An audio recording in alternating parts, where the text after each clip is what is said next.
I went collecting money in Golders Green on Purim. And I went to Stanford Hill as well. But in Golders Green, there was one rich person who did a fantastic thing. I think it's fantastic. He cut back a third of what you got last year or whatever it was. Let's say you got £90, you only got £60.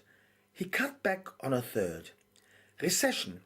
I don't know whether he needed to, whether he didn't need to, but the point was he brought into people's minds that we have to cut back.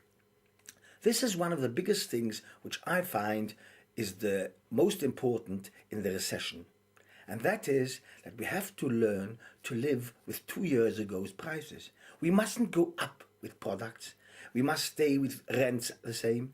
It's trying to stay the same, at least not to go back, then there won't be such a big recession. But if we stay the same for the next 2 years, we can survive. People can survive on the wages they received last year and paying the rent they paid last year.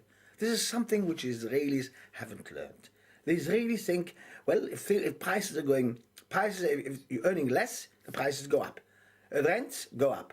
So if your rents go up, people can't make money, we're collecting money, and people can't afford to give. There's a problem of staying and living in Israel, and people start coming back. When EasyJet came in, they said, oh, there will be very cheap prices to Israel. You'll be able to travel for £100 to Israel. Cyprus is just over £100. So Israel, which is not much further in flying time, should be roughly the same. Why should Israel cost £300? I don't understand it. What do they think? People, it's really unfair. The same way when I was in yeshiva, it cost to phone home a pound a minute. Today it costs a penny a minute.